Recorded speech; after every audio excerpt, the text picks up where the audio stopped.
All right, let's go ahead and get started. Welcome, everyone. Thank you so much for being here. It's awesome to see friendly faces and some faces I haven't seen in quite a few years. So that's kind of cool to see, and a bunch of new faces. The way that this is set up in Zoom is for this to be a roundtable and collaborative, everybody to talk. You need to be upgraded to a panelist position inside of Zoom. So if you want to do that, please message in the chat or raise your hand, and we'll upgrade you there. Otherwise, you're welcome just to listen in. So let's get started. Thanks so much for joining us for this roundtable discussion. We're really excited about it. Let me just jump into some quick introductions on who we are. My name is Chris Blackburn. I'm the founder, CEO of Liatrio. I'm joined by Robert Kelly, VP of Innovation here at Liatrio. A little bit about Liatrio. We've been in business for a little over 12 years. Big focus on helping large and complex organizations deliver better digital value to their organizations, better digital products, digital value as a whole. Next slide here, Muscle, if you don't mind. Um, some of our customers that we work with, we look at them a lot as partners. It's really important for us to partner with our organizations, and we work with companies that are excited about taking the journey on their own, where they want to become the best version of themselves, and how they become an amazing technology organization. So we've been doing this for a long time. Liatrio has been a very uh, big part of the DevOps community, a very collaborative, open sharing type community. And that's why we're doing this roundtable here. So, like I said, it's going to be way interactive, two-way. We want people to talk things that they're seeing and hearing and learning, talk about struggles and all of that as well. But we're really excited about it. So, why are we here today? So, like I said, a very important factor of our work has always been about sharing of information and ideas and knowledge and all of that. We've been heavy in this DevOps community for a very long time. And the things that we've gotten the most out about from it is collaboration, learning from each other. And it was just a great experience for me in my career, and then ultimately the beginning of Liatrio and growing of Liatrio to constantly feel like we are sharing ideas and learning from everybody else around us. We're all from different companies and organizations that have different constraints, different goals, and all of that. And sharing that knowledge between each other is really, really important. That's why we're doing this roundtable. Again, this is not just for us. This is for all of us together that we're really excited about talking through. Um, we have been on a long journey around transformation. Liatro has been very fortunate to have a front row seat, or in many cases, be a guide in transformations in these organizations, and ultimately how they get better at being an awesome engineering and technology shop. And we believe that what we've seen in the last 20 years has been amazing.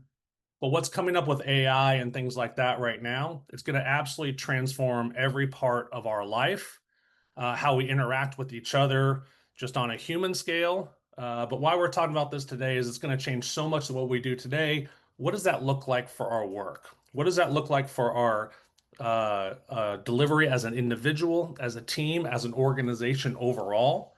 So this isn't just about helping engineers write code faster or be better at their job, but how to deliver better digital value for the entire organization as a whole. And that will step left and right of the work that we do today. It'll transform culture, processes, practices, and of course the technology that comes along with it. So if we jump into the next slide here, uh, we could see that things are happening today, right? They're moving quickly. Obviously, there's a humongous economic upside around AI overall and where these things are going, right? So, not just that people are piling investment and money into the future of all of this, but how it's changing everyone and how it's changing our mindset and our thinking around all of it. So that's what this roundtable is going to be about, sharing the ideas. We are focusing on an engineering mindset, though, today. We could jump in and talk about the business value and how business thinks about the use of AI. But most of us on this call, especially a lot of Liatrio, we're engineers at heart. We start from an engineering mindset. But the goal is going to be for have a conversation to see how do we expand that? How do we talk further around how engineers work with product, how engineers work with the business, and how we ultimately deliver just even more amazing digital value. So the questions that we're going to have are going to be focused around four pillars that we believe are inside of any transformation. Mosley, if you don't mind switching to the next one. We have sourced these four pillars through a lot of people that have participated in large transformations, a lot of large technology transformations over the years. We'd actually like to hear from you all if you think differently about these, but this is how we look at it. We start everything with this idea of a product mindset. What is the product that is being delivered to the end customer? Whether that end customer is an internal team, a development team, an application delivery team, or something along those lines, or an externally facing customer. How do we bring the speed in which we have ideas and put those in front of a customer for that feedback, for that learning, for that experimentation as quickly as possible? Going from product into culture is a really important thing. What is the culture of the organization? What is the culture of the sharing and collaboration and learning inside of the organization? And how does the team work together to deliver more amazing digital products? We believe modern engineering and practices are absolutely required. As things have changed over the last decade or two, we have learned new ways of doing work. We've learned new ways of using engineering practices and architectures and all that as well. I've said this recently, the last fingers on the keyboard job that I had 15 years ago doesn't even exist today. The transition in those practices took a while to get there, 15 years of change, let's say. And it was slow enough for me to adapt and adopt to new ways of doing things, new practices, and new workings that I didn't notice the transition nearly as much. We're thinking that AI is going to happen so rapidly that these new modern practices and engineering practices are going to happen so fast that we need to adapt really quickly. And then obviously technology excellence. What are the technologies and the tools that we are going to be using in our jobs in the future? And how do we use those in the best possible way? And then something that's really important as well is how do we keep up with the technology and the pace in which it is changing? A number of folks on this call are from large enterprise organizations where things just move slower. And what happens when you used to be able to commit to a certain tool or technology for 5 or 10 years, and today you can't commit to anything for more than 6 months to a year, maybe. So, what does that look like in the transition and the journey to get there? So, those are our four technology pillars. I'm going to hand it over to the guy that I think is probably the most excited, the most passionate about AI and engineering process in general, Robert Kelly, to talk about some of the timelines around it. Awesome. Hey, thanks, Chris. As Chris mentioned, this is exciting. This is an exciting time. I've never been more excited about the pace of technology, what's changing, and really the amount of opportunities and agency that we're getting back as really just say across the board for engineers and everyone involved in this space. So it's really amazing. I'm going to get into it a little bit. I'm going to take everyone a little bit through an arc of how I've seen AI in really the enterprise engineering space and what that's looked like over the past few years. I'll talk a little bit and just really just talk through this to show where we're going as well in the future. So to start, 2021, we had the foundations laid here. GitHub Copilot hits beta. What are we seeing? Like most enterprises are kind of raising their eyebrows and saying, well, what is this? You got legal asking about who owns the code. Security is wondering, okay, what data are we leaking out in public? Is Copilot phoning home?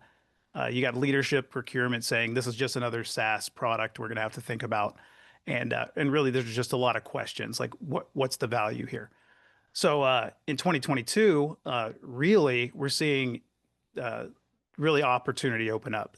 Copilot hits GA. Really, adoption's still patchy for GitHub Copilot there, but we're seeing real change as a possibility here. It's a better autocomplete for sure. I think it's a time saver at this point, early in 2022 and mid 2022. We see, hey, we're going to save a few minutes a week maybe an hour a week of productivity gets back to the developers. Their quality of life may improve a little bit, uh, but there's still kind of a question about ROI. But then in December 22, we're seeing really kind of the explosion happen here. This is like the ChatGPT moment, right?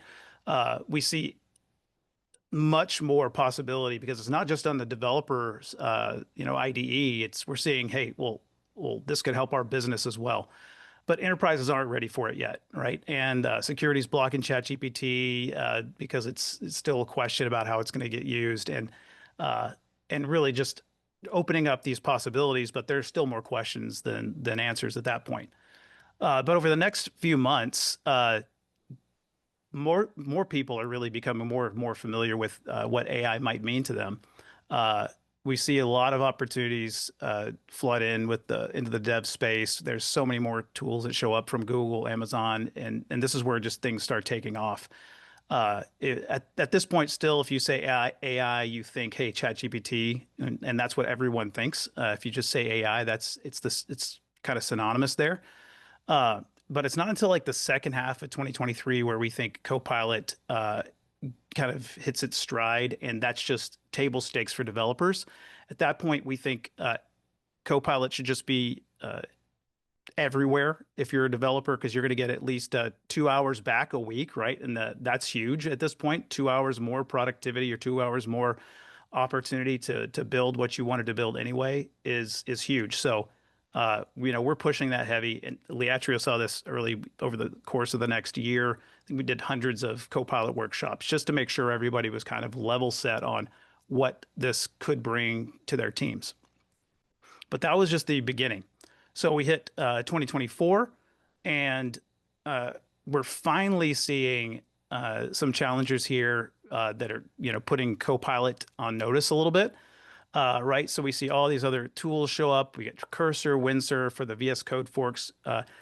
GitHub focused quite a bit on driving sort of licenses and adoption with Copilot, but they kind of stopped focusing on developer experience. And this we saw a lot of opportunity, a lot of more options enter the space.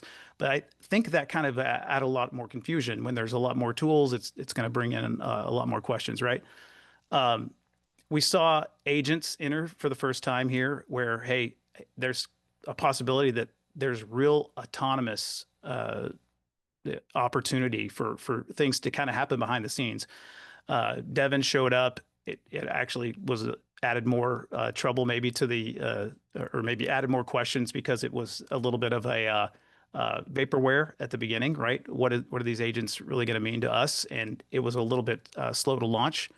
But by the end of that year, we started to see this really push towards an agentic future. And Anthropic released the MCP standard, and I think that's really what opened the door for engineers and the enterprise to see what's next. So now here we are in 2025. Vibe coding is infamous at this point, right? Everybody's heard about vibe coding by now.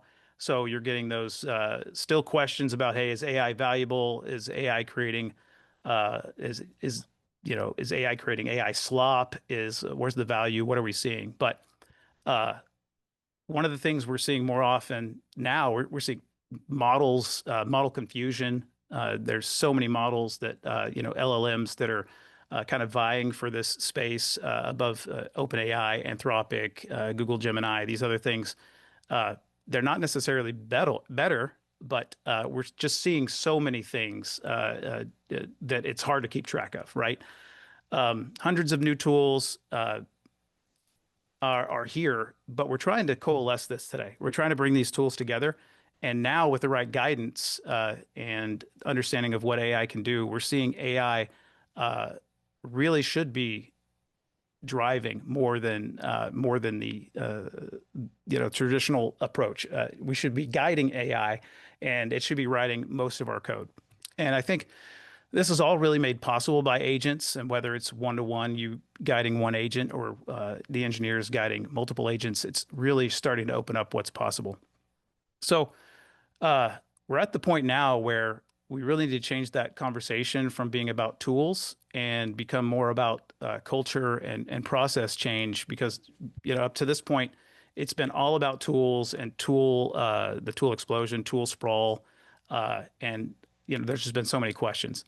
But now with what's possible, we really should start focusing on how to drive this towards real value across the enterprise. So, what does that new org look like? I'll talk a little bit about that and how do our roles change here. So, as I mentioned, the future of the technology org will look different. Now, with AI being sort of the primary creator, we think today that AI should be generating 90% or more of new code. I think it should be generating all code, but we could talk all about that and how that's possible. But if AI is the one generating code and the one actually editing files and actually the one doing a lot of this work, what does that mean for the rest of the people involved in the org, right?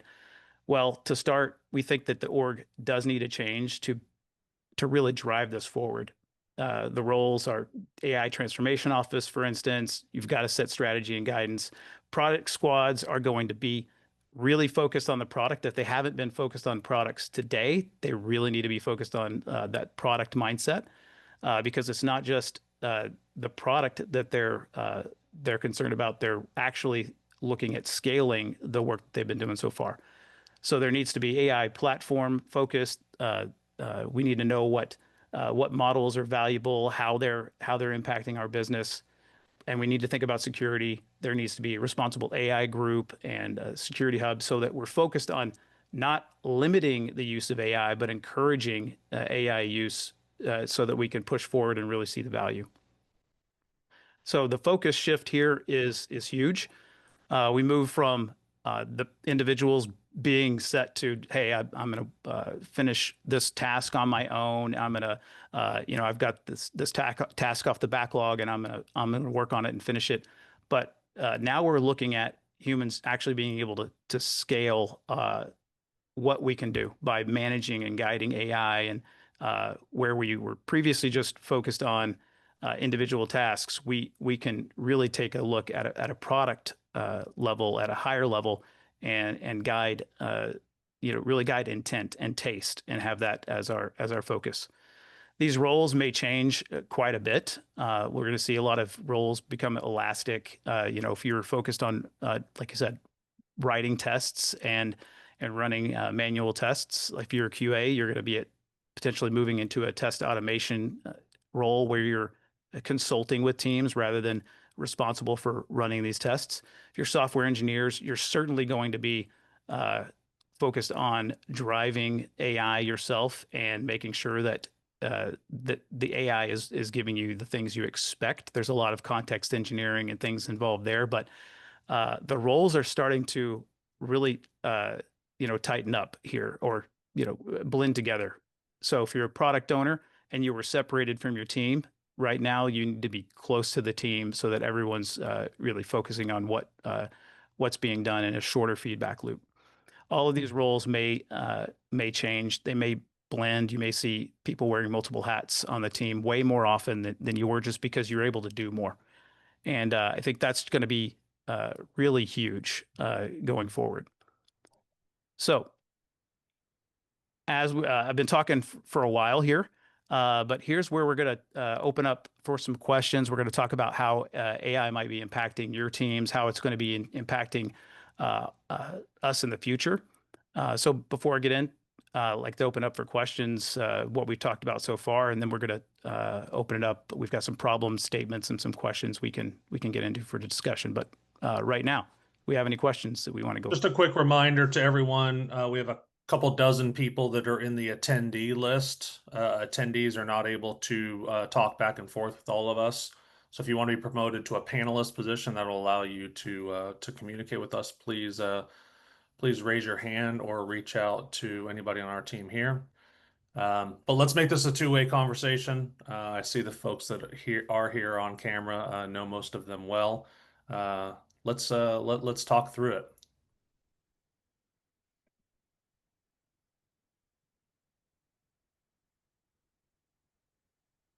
Okay, I'm pulling up participants. We see any hands raised yet?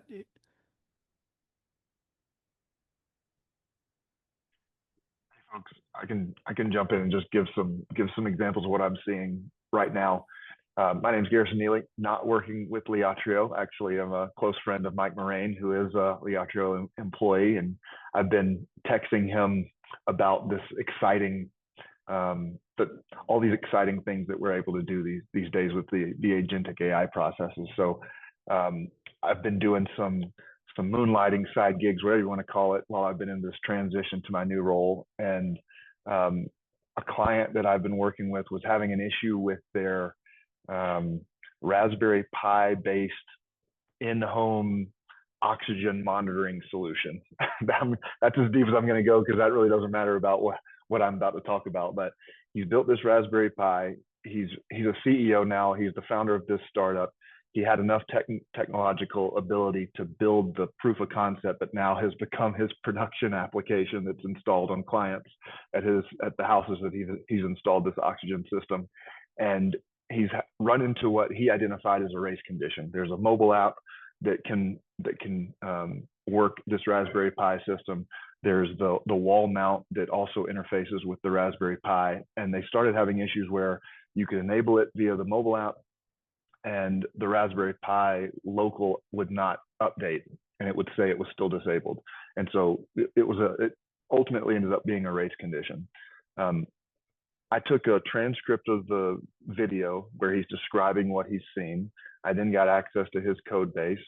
And what I did is, instead of me putting my hands on keys, scanning through code, I said, hey, Claude 4 Sonnet, can you review this video transcript?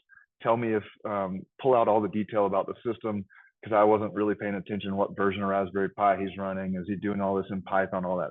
Give me the technical readout of what his system looks like. At the same time, I want you to look at the code base and say, read through, are there any potential race conditions that could happen based on the way he's updating the Internet of Things shadow copy? Sure enough, it says, yep, there's 3 places here in the Raspberry Pi code. There's another place on the mobile app code where they're sending, instead of Delta updates, which is just sending updates to what changed, they're sending entire shadow copies. So what's happening in the local device is it's sending the entire shadow copy and overwriting the value that you've just sent from the mobile app. If you just send, because it's sending telemetry, it's collecting telemetry on a 6 to 15-second basis. That's causing this race condition. And so it not only validated what the founder said, that it was a race condition, it found the race condition, offered some solutions to add Delta updates instead of full shadow copy. It provided me, here's the code I'd recommend doing. Would you like me to do it? I said, yes, do it. It built a pull request for it, all in the GitHub. I didn't write a line of code. We're waiting to deploy this code, but I'm pretty confident that it's going to test and succeed. But hopefully that's a real microcosm of where these agentic processes can come in. I'm going to quote, 2 days of work on that, but it really was 2 hours of effort between the research, guiding the AI. I'm telling you, it still needs guidance. It's not something that you say, I think there's a race condition. Let me know when you're done. It's definitely, you're coaching it as if you're coaching a senior developer. So far, I've really felt like this is a senior developer that I'm working with, and I'm an architect trying to guide it through.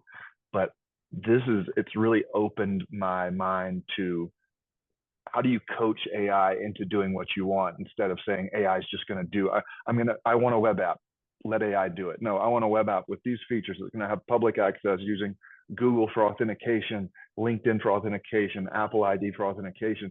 If you take the painstaking detail and go through that detail like you would doing requirements gathering, a project discovery, building a backlog even, it can then work through that backlog with your guidance and build pull requests so that you can review. And so, yeah, I'll pause there. No, yeah, great. No, thanks for that color. I think that's right. That's perfect. Like a year ago, we used the term, we said AI is potentially an autonomous intern, or like I said, artificial intern potentially, but it's gone incredibly quickly to like you said, coaching a senior engineer. There is so much context that can be really just understood by these agents and models today that really could put more into focus than you maybe a human can kind of grok at a single time, right? So being able to put in a lot of these other being able to understand what's happening in a project or a you know, software project solution quickly, right? Especially if you're new to a project, the first thing you should be doing is asking, you know, really explain to me what's happening here, right? It's huge. Hey, we had Ari's hand up earlier, and then John, we'll get to you after Ari if you want to talk. Sure, unless John had comments about what Garrison was speaking about, it let him go first. Okay, is that the case, John? I'm going to speak on John's behalf and probably argue that John has opinions on all of it. Okay. So No, we'll but if have, you we'll want have to him get. comment on what Garrison was discussing, then I'd just let him go first because Yeah. my Hey, topic is different. yeah, Ari, I was on mute like an idiot. No, I don't really. I mean, I think that's all fascinating stuff, but I was going to comment more on some enterprise use cases that I've seen that might be interesting. Okay, same here actually. So I'll go ahead if you don't You go mind. first. Yeah. Thank you.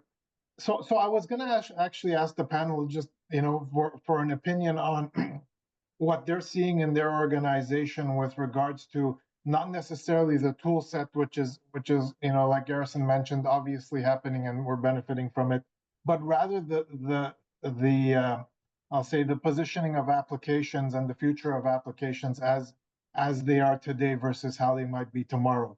In particular, what we're starting to talk about, I'm not going to say see because we haven't seen it yet, but talk about is the idea where the application is no longer the application, but rather an agent. The agent is fulfilling the business persona. So in our case, insurance business, and you have maybe a claims adjuster as a business persona. So the agentic AI is now the claims adjuster, and the question is becoming, you know, so do we continue to build traditional user interfaces and integrate them with this backend agentic adjuster, or do we flip it completely to the point of saying now there is no traditional UI, but it's rather an LLM type of interface where you're prompting this agentic application, being the adjuster, and asking it the, you know, more natural language business questions to say, what do you think of this claim, and you know, what are the courses of business process or action on it, etc. So we're in the midst of, like I said, discussions about this topic, and it's so new and transformative that you know, we're not even convinced if it's real yet. But if it is real, and that's where I rely on the panel to see if you've experienced this as well, and then what your feelings are on it in general for your organization. So I hope my question made sense. Yeah, I think so. Let me jump in here a little bit. But you're talking about sort of the traditional way we work with any application. It's just, you know, usually, hey, it's designed for human interaction and humans as the primary user, right? But the first thing that you know, organizations are kind of doing to open this up to, we'll say, to AI specifically, or that all of this new technology is, if you add APIs, which is kind of how we've run our business and opened up, you know, our products to, you know, the public or other applications, other tools. It's via APIs. And sort of the natural progression is, okay, well, now I've got MCP is such a huge advancement here because it makes all of those APIs and tools and processes available to, you know, to models and AI, right? So if anybody had an API that was kind of the front of their business, or kind of had all their business processes behind these, you know, programmatic interfaces, they're able to open these up and say, okay, now AI has kind of unrestricted access to anything that might have been previously only accessible through a UI, right? And now it's like kind of unbounded to what could actually be done as far as user flows or you know, what actually might be done with or possible with these applications. Yeah, more so I was, so that part of it is understood, and I think it's certainly something that we're heading towards. But I was wondering about the front end itself, where now, you know, there's a certain human interaction necessary, whether that's the customer or the you know, call center agent in some cases. Where, you know, let's assume that human interaction is required. Are you seeing it being transformed from traditional, you know, user interfaces, web-based user interfaces that are, you know, buttons and fields and things like that, Harry? into what would be just an LLM prompt, and you Yeah. know, being able to kind of digest that? I think, Gary, I think I got two answers. One is TBD. Like we don't know the crystal ball on front end universe. But I think there's an interesting evolution here in this unbelievably collapsed time space. If you looked at Q4 24, right, there was probably 5 books came out about prompt engineering, right? And then in Q1 2025, there was about 5 books on vibe coding. I suspect by Q3, we'll have at least 5 reliable books on context engineering. So the thing that potentially threats, and at the core of agentics is context. I think that's the missing secret sauce everybody gets. Because at the core, it's functions. In the old world, we said, here's the library I want to call the, like we literally prescriptively or deterministically, theoretically deterministically defined how we wanted things to work, right? Now it's all based on the context definition of a function or the task that we want to do, right? So then, so I think there's a lot of UI interfaces that are going to be replaced by some context definition, like a JSON file or a product requirements document. And I think a lot of people will basically try to solve their problem by basically putting it into an agentic, you know, sort of like Claude just dropped subagents, right? Which is really comes from Reuven Cohen's Claude Flow, right? Which is an, you know, so yeah, I think like what the GUI looks like at the end of this year, or I'm in a condensed time, but overall for the enterprise, the GUI is going to be around for forever. But I think as we see newer examples of how we solve problems, I think they're going to be more context generated. Yep, Very agree. good, thank you.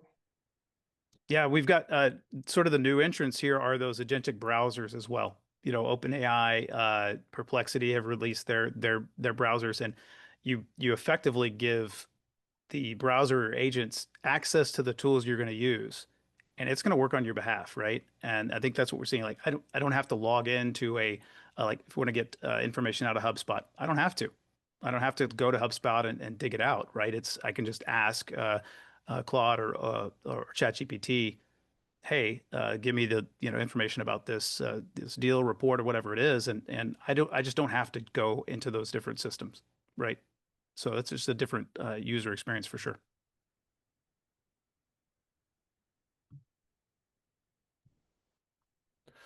So just pushing this forward, John, I'll hand it back to you just one sec. Actually, Mouselight, if you don't mind going back, yeah, keeping it there. Anyone else want to give thoughts and input about, you know, where AI is and impacting their world, their team's world, the organization kind of overall? And then after this section, we're going to jump into some problem statements and kind of questions for the group to go through. But John, if you got anything else, hand it back your way. Yeah, I was, you know, I think there's some really interesting use cases. I was just recently working with Justin Riak he works over at DX, right? And they're doing some interesting stuff. But what they're doing is a lot of research, and he's working on credible research, which I'm going to start partnering with him a little bit. But we were just discussing some of the research that's coming out on a lot of the public enterprise solutions that are happening in AI, which are not just like people creating, you know, gazillions of lines of code because they can vibe code. And I'm not anti-vibe coding. I'm just saying that vibe code is sort of stepping stone to bigger things. But like Morgan Stanley has publicly announced about this is really interesting. Instead of trying to convert all their COBOL code, what they're doing is using it to analyze the COBOL code to come up with like, what does it do? What are the development specs? How would you go about converting this code? It's like an excellent example of, instead of just, we know like if, right now that the sort of the models don't have a whole lot of really good COBOL code examples. So like if you said start converting COBOL code, that would probably not be a great, but have it and look at the code and analyze it. Zapier has a really interesting where they, this again, simple stuff, right? This is not like, you're not curing cancer here. Like Zapier has where they just gather up all the Git logs, the stand-ups, all the stuff. And every time they have a stand-up, they are literally, all that sort of like having some admin gather all that, or having everybody have to gather all those notes. And just the sort of last but not least, Spotify is and there's a lot, there's the ones I can't talk about, or clients I've worked with, um like this, it's basically sort of an incident co-pilot. Mhm. Yep. And here's the meta, like of the right. So um and I'm going to say this, and like I just say it because I say it, vertical software is dead. So if you're sitting out there right now trying to go think about like, should I buy this new incident solution? And no disrespect to all my friends that work for these companies, but I'm sorry, like you're out of your mind right now if you think you should buy an incident management AI solution. Again, I'm a big fan of Liatrio. By the way, anybody who doesn't know me, I'm just a consultant and author, and I've always been a big fan of this organization, Liatrio. Honestly, I'll say this with all honesty, you bring somebody like Liatrio in to help you solve these kind of problems. Don't look for vertical software first, because if you look what I see, what I can talk about, people in hackathons recreating products that have literally been at the 40 to 50 million dollar, 450 million, 400, no, I'm sorry, 50 to 60 million dollar VC investments that have taken 4 years to build. I'm watching people build that solution in 3 days at a hackathon. That's right. So yeah. Yeah, it really is amazing. No, thanks, John. I think you hit on something that was pretty important. The things you were mentioning are really not tool focused. You mentioned that the things we're doing now to have really get more information sooner, earlier in a process. You talked about the changes that you might be doing to just to get like I said, incidents to the team, have things more available and accessible for the team. So they just have more information sooner, right? And these are really more focused on process changes, really rethinking how you've done something previously. Well, how can you do it now? Like, how can you enable that? And how can you change that, the way you're working to really, get ahead of this? So I think we could take it into our problem statement section now here too. So we've got a few problem statements and some questions to kind of open it up for some more thought. First statement here is, hey, we've got traditional software development, we've got product owners with a linear workflow. They're defining requirements, they're refining with the team, develop, test, and finally get the feedback to the team. Talking about what you were talking about, John, as well. It's too late to make any changes because there's been a handoff, right? So what does this look like going forward? How is the role of the product owner evolve? What new collaboration approach changes, right? What's showing up now where AI can enable the real-time prototyping and iteration with the team? So these are kind of the thought-provoking questions. How's everyone seeing this today? How do you see this changing? We've got some ideas as well.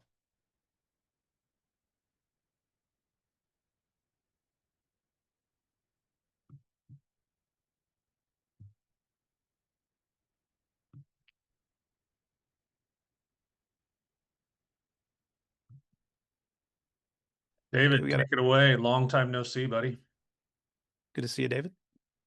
Hey guys, so my background is in extreme programming, and it seems like we were doing this, gosh, 25 years ago, right? And what I'm seeing is all the AI capabilities are finally sort of enabling and pushing teams that have been on the sidelines to actually adopt, these approaches, right? Very quick iterations, fully integrated team, basically embracing failure as a teaching element, et cetera, et cetera. So that so far that has been my experience. Yeah, I mean, kind of doubling down on that, from our perspective, a lot of this is not necessarily new. We've always talked about, bringing product closer to the creation of the digital product and the digital value. We look at a lot of things like in the same way you might look at a factory floor. We even go so far as calling it the digital factory floor, right? Raw materials and ideas coming in at one end, go through all the process of creation and all that, and go out as a finished product in the other end. Shrinking that idea, the aha to cha-ching kind of flow, shrinking that timeline there to exactly do what you're saying is failure is learning, right? And learning improves thought around where things should be going. These might not be new ways of acting, but with the AI kind of accelerated approach, it's just crunching these timelines and handoffs so significantly, like it's never been done before.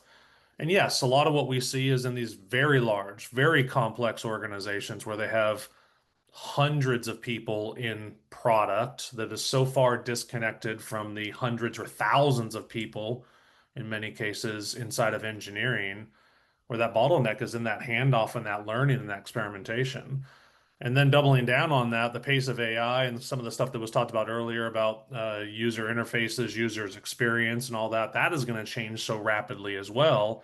Is what is the most up-to-date way in which the user wants to interact with your product?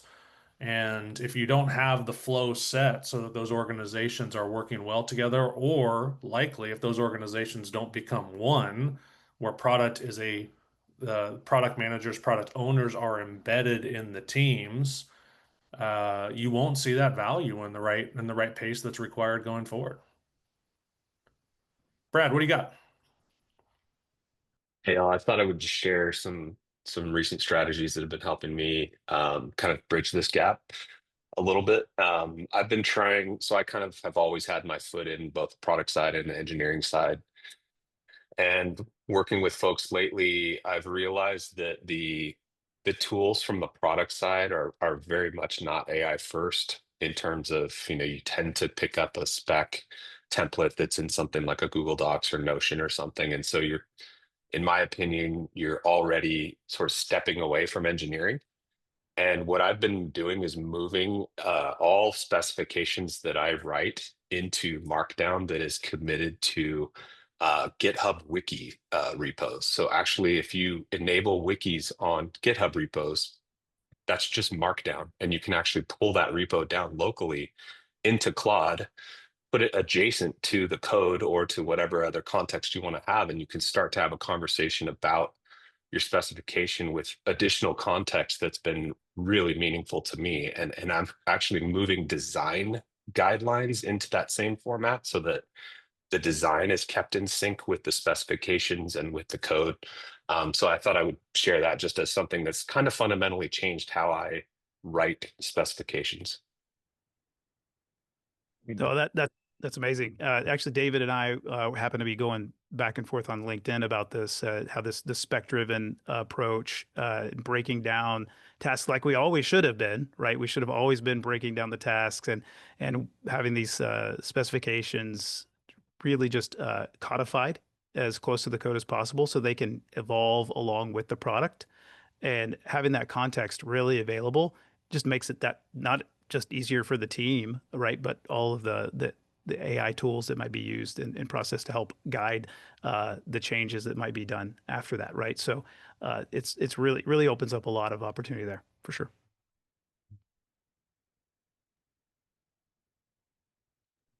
Any other thoughts, hand raise on this one here? Bjorn, you got something? Yeah, I've heard this from a customer. I thought it would be interesting to bring it up here. Maybe a 360 turn from what we're talking about on the product ownership topic. AI seems to be a technology thing. It's a technical thing. So I need to create technical product owners on the team side to translate that and work closely with the team while the business goes figure things out with actual customers and get real feedback from it. Have you all seen that sentiment or statements resonating in your organization and how that's coming up from a role perspective?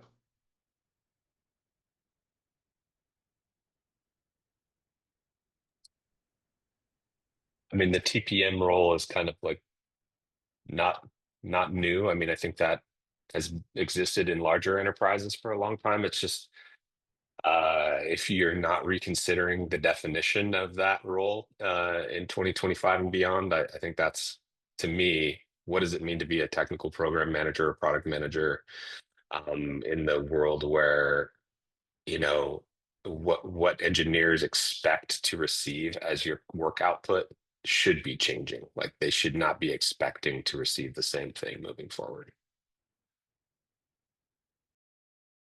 Yeah, I agree. It's like bridging that gap even more closer, right? So you don't need an additional middleman or middle layer to translate things over to it. You want to bring that really close to the team, and that becomes a slim, trim team that works hand in hand. Yep, I agree. John, anything to add? Yeah. I just wanted to piggyback on Brad's comment, and I thought that was an excellent example. And to follow up what Patrick's been talking about, Patrick Dubois, and like the idea that you can add so much more context to your coding. Like you could basically, pull in Jira tickets, you can pull in, wikis, you can pull in all the non-functionals into sort of like a cursor environment. And now you have this sort of expansive knowledge that you literally had to sort of silo. You're in your code. Let me see what the wiki says. Let me go see what, now you can all throw that into context. So I thought Brad's idea was, sort of really awesome example, and just to sort of expand on what Patrick's been talking about.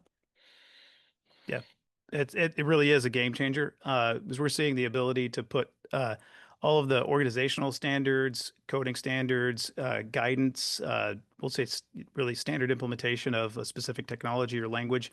You can have that available at an organizational level, a team level, and a project level, right? So there are multiple ways to really, like I'll say enable that guidance by default, right? So if we're really making sure that all of this context is available, uh, it's just going to be that much easier. It's just never been this accessible before to be able to pull all of those things in, really just at ideation, and that exist with every potential code change, right? So it's really opening up so much opportunity. Thank you everyone for the input. We have a dozen or so folks still in the attendees group. If you want to ask questions through the Q&A part of Zoom, please do that. But Adrian, let me hand it over to you. Yeah, thanks, Chris. So just speaking more about the spec-driven approach, I'm really liking what I'm seeing with that. It also, taking that approach, it really makes the process clearer, and then you have a good understanding of the reasoning behind um, the AI's approach, right? And also it provides some resilience to the process. I've been playing with Amazon's Kiro Dev, right? And they were having some hiccups with Q Dev in the background, and the model would cut out or wouldn't be available. But with that spec driven approach, with all the context just there, I can retry, and the model will just pick up like the context again and continue on. But in traditional like vibe coding approach, I usually, if you lose context, it's, you got to start all over. That's right. But it's been great. Yeah, and the effort here is to understand how you can manage that context, because the longer these those conversations, the more context that might be available. It can get a little bit murky, right? And it requires us to kind of guide that. But that's where the spec-driven approach is huge. So you're really going to be breaking these things down to the specific smaller, bite-sized chunks we need to do anyway. But you break that down further into individual tasks and make sure that that we're not trying to, boil the ocean with every change. Like you said, vibe coding, not trying to one-shot an enterprise app, right? You're not trying to create a new enterprise app from scratch. We want to be able to guide based on the context we know is going to be useful. Yeah, agreed. And also just brings thoughts of how do we increase the visibility or share those sensible defaults, right, across an organization. And then also bring that across. I mean, maybe there's multiple AI tools that organization would be using, but the same context would be needed. All right, and is that MCP to the rescue there, being able to deliver that context universally? Yeah, it's a really very interesting space.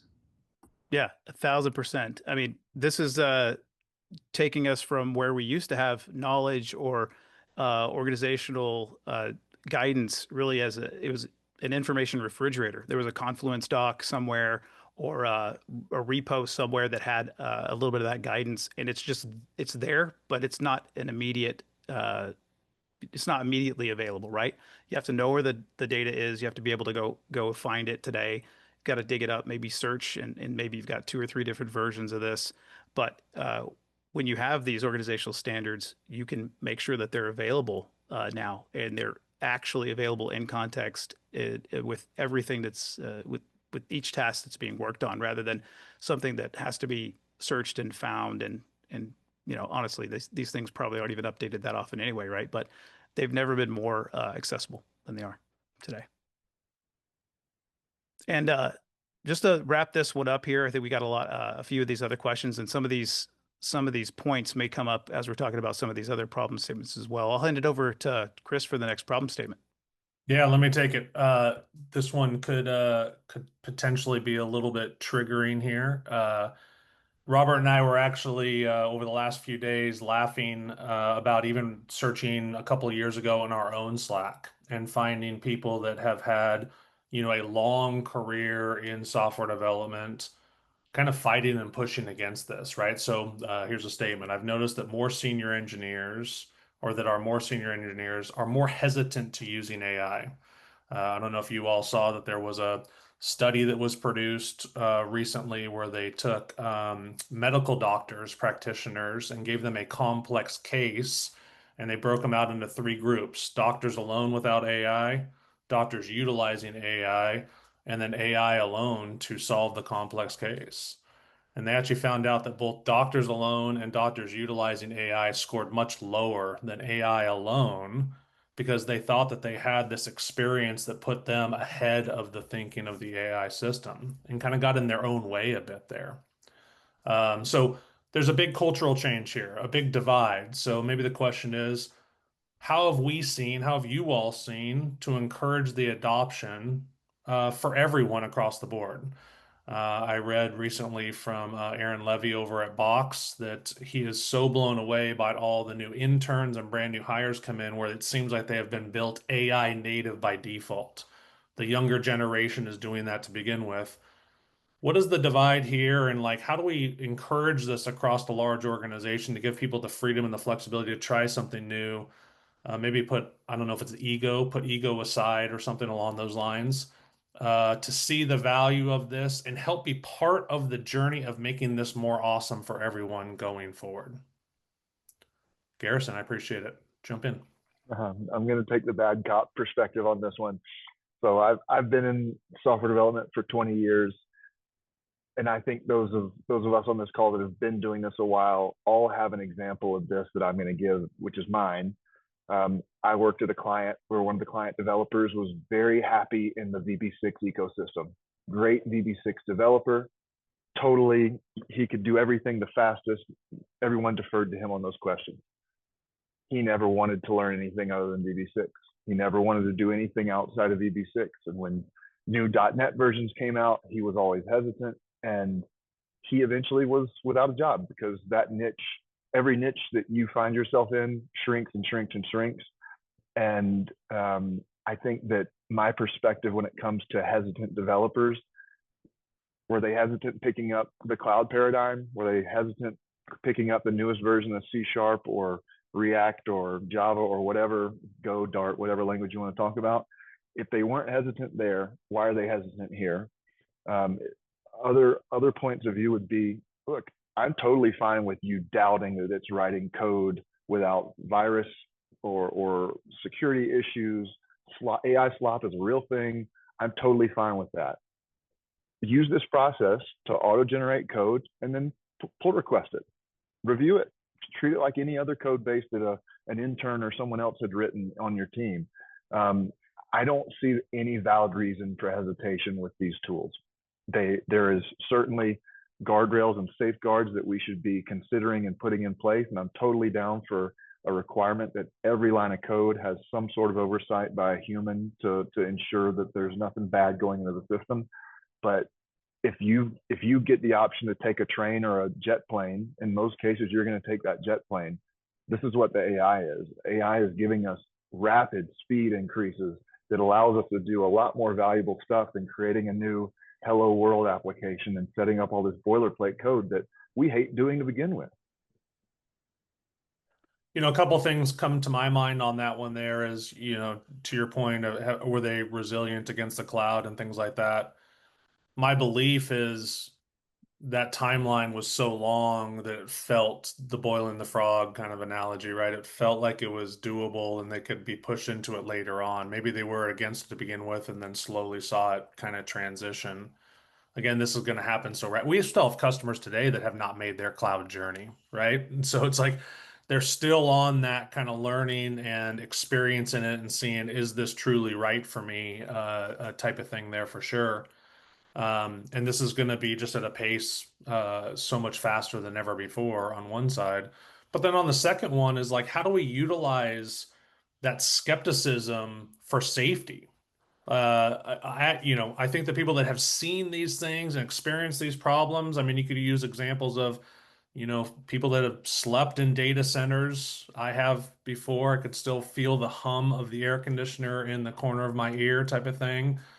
And knowing the problems that came from that, how do we not recreate those same problems in a new technology going forward and almost kind of be like a pillar of let's make sure we're doing this in the right way because those safety concerns can still be in the same way before. Safety, risks, problems, whatever it is. You know, every single time I see a post where somebody's upset at a vibe coding because it leaked secrets or something like that. I've seen humans leak secrets hundreds of times. Like, so why is it different here? How do we apply the learnings and the safety and the knowledge that we've gotten through a longer career here in that across the new ways of working and the new ways of operating, while also encouraging them to be that kind of guide, right? To lead that and push that forward is kind of what I'm seeing. It is take the skepticism and use it as a superpower. Don't use it to stop innovation and slow things down, right? Right. I'll let John talk in here in a second, but I'm really seeing two personas. We've got folks that are that have grown up as, you know, code is craft. They really take software craft as like the goal. They enjoy it. They love getting in the syntax. They love having deep formed opinions on specific coding languages, and they really want to solve these problems. And these are your senior engineers, the most senior architects you look to for guidance. But I really think that is being challenged to be more product focused and solution driven rather than you care about the code. And that's where I see the biggest divide here of, really just this might be a challenge to, their seniority or their experience, right? But what Chris is mentioning is you've got to redirect that. And it's going to take some change, right? It's going to take some effort, but it's definitely a huge change for the most senior engineers for sure. John, you want to jump in? Yeah, I was just gonna again piggyback. You guys can cut me off too. I mean, you know me, I'll be raising my hand when I think of something. But I want to piggyback what Chris talked about with safety. I think it's risk, right? But safety is a good word too, right? And I think about like in the early days of cloud. I remember being in going into clients and you know, I'd be on the sort of trying to sell the cloud side, and then it'd be the sort of executive would be like, well, can you do this? Can you do that? What if you do this? And then their sort of like Spock character would say, yeah, you know, boss, we don't do any of those things either. And I was thinking about a recent webinar I was at, or no, seminar, where a guy from LabCorp, the chief AI officer, was talking about they built this whole system to replace basically the help desk for lab results, 24/7. Any doctor, nurse can call in and get. And they built their own model, using some of the new technologies, some of the existing technologies. And they felt pretty good about this remediation engine being pretty powerful. And when it got to go time, the executives read something like, what I think what you talked about, Robert, is one of these sort of like or Chris, you were talking about these scare stories that happen, and they put an axe on it. And they were prepared for this because they had they'd literally take all the transcripts from the last 3 years, and they literally simulated a grounded evaluation approach of showing both the new system and the old system. And the new system was basically in, double digit numbers better. I think maybe 20% more accurate to answers than the last 3 years of the human driven help desk, right? Like, so we fall into these traps, and I think that's to your point, Chris. I think you made a brilliant point in that. Like, we need to sort of let people get away from these sort of like these enigma-based biases. Like, AI can't do this, and what if it does that, or what if it starts war games, or right? And sort of get into the reality checks of what are the things that it really does better than, like, are we really good at this? And I think I think it's been published that at one time Capital One had 20,000 Java coders. Again, I got that from a reasonably reliable source. Um, and like, how many like, when we start comparing the 20,000 coders to AI, and particularly where AI is right now based on the benchmarks, like, what percentage of those is AI better than? I would say a pretty freaking high percentage. So like, we got to break down these ridiculously enigma based or sort of built on this sort of heuristic understanding of what we think we do and what we really do. Anyway.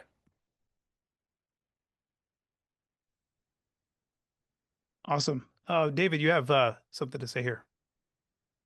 Yeah, I also may trigger some people, but I think right now we're going through a time where people really need to think through whether they're an engineer or they're a coder, right?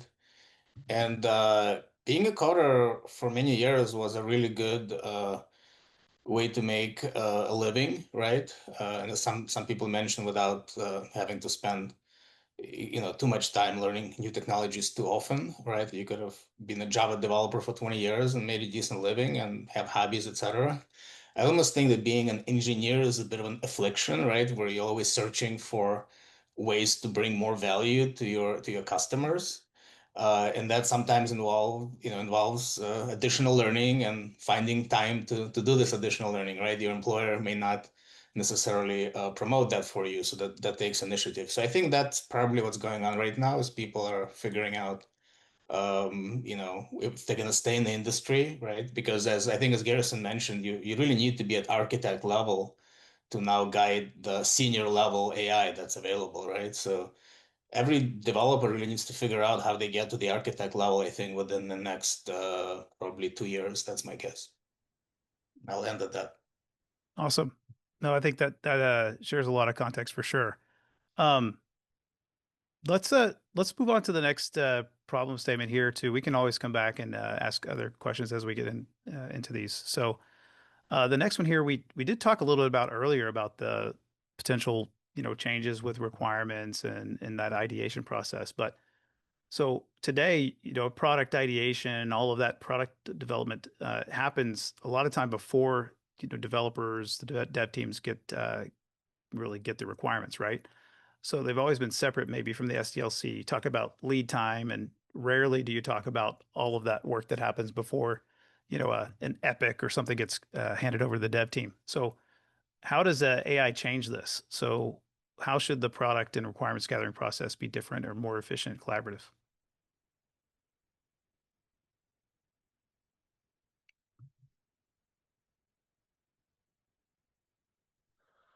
I'll speak up quickly, kind of as others are collecting thoughts and all that around it. A lot of the work that we do, and it's not the focus of that at all, is visualizing flow of work from ideation to product and all that. We do value stream mapping exercises and things like that, which is an absolute amazing tool. I could talk about that for hours, type of thing, of looking at the humans in a system, the system functionality itself, handoffs, waste, bottlenecks, and all of that throughout an organization. And it's always been the same thing, like we said, is bringing the folks that have typically been ones to define the product closer to the people building the product. But maybe even more importantly in our mind is how do you bring the customers closer to the product? And we've seen a lot of example use cases of that, throughout the years of finding ways to embed the actual customer in it is one of the most difficult things. We were seeing this just years ago with platform engineering and platforms and all that. I always said that the large majority of the platform engineering teams that I had ever seen built a platform for themselves as the ones that were managing and running the platform, not for the internal customer, not for the development teams, not for the engineers that are going to be utilizing that platform, because they didn't have the framework, they didn't have the culture of working directly with your customers on these things. So I look at it as kind of, again, crunching down two handoffs much more closely is the folks that have typically been responsible for designing the product and setting the expectations for the product closer to the development team that creates the product, but also bringing the customers closer as well and just shrinking that entire flow through the system. Brad, what you got?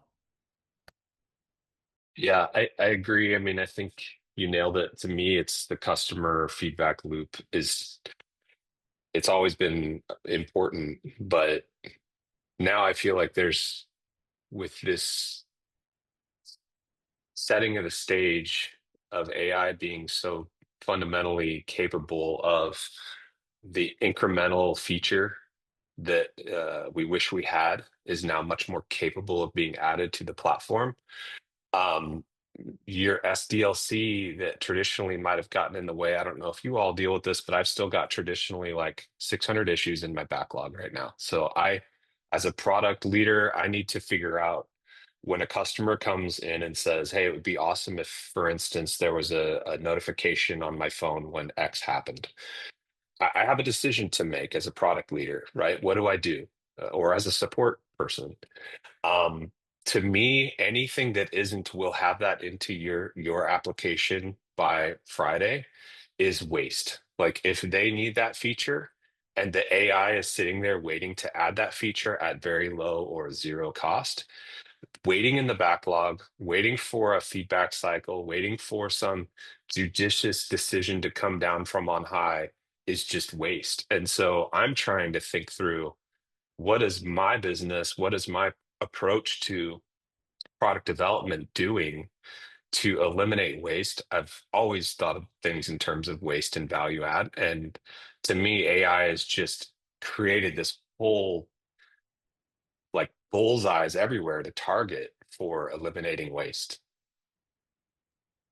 Great take. Absolutely. Hey, Brad, I want to before I hand it to John, double down on that one. I mean, how have you seen or experienced bringing the customer into the journey? Nordstrom had a example, and you could look up there's a video about it. This was, I don't know, 15 years ago type of thing that they built Mhm. a new application, and it was a sunglasses application. It was again, this sounds so silly because it's so old. It's like you use an iPad to take a picture of yourself with multiple pairs of sunglasses on. You could see how you look in there and choose the right set of sunglasses. They Yep. actually brought the dev team into a Nordstrom shop. Like literally, they set up computers inside there and just asked customers, "Hey, do you want to come over and give us some opinion on this and your thoughts?" And one of the big things about it was they found out really quickly that, an iPad, if you turn it one way and you wear polarized sunglasses, you actually can't read the iPad screen, right? You can't see it in that way. And they said, we would have never discovered this sitting in an Yeah. office somewhere and just talking with a product owner. Now, maybe that's just one little silly case of it, type of thing, but they found that out real time while discovering the product that ultimately went live by being there with the customers. How have you seen bringing customers in? Have you had experience with that? And not just to you, Brad, anybody on this call, of course, but how are you seeing that? Yeah. I mean, I've been doing this a long time too. And so it's not a lot feels new. In some respects, it just feels like it's compressed, right? So you have all the tools that you have, and folks like Liatrio, I think, are great at making sure you have a mature process for iterating quickly and doing things like feature flags, right? Like you don't have to roll out a prospective feature to everyone, right? You should have maturity in your process that says, hey, let's get this app in front of just this Nordstrom store in just this part of the country. But for me personally, it's actually been a challenge to step back and kind of come at it from a first principles sort of what is the expression? New eyes. I'm trying to put new eyes on how I think about this because the reality is that I'm doing a lot of mobile development and consulting for clients, and it's like, test flight, it doesn't really help in some of this AI first type of mindset. And so I think there's a lot to be done. I think we'll see 2025 and 2026 being a real catching up of some of these kind of more traditional tools helping us roll these things out.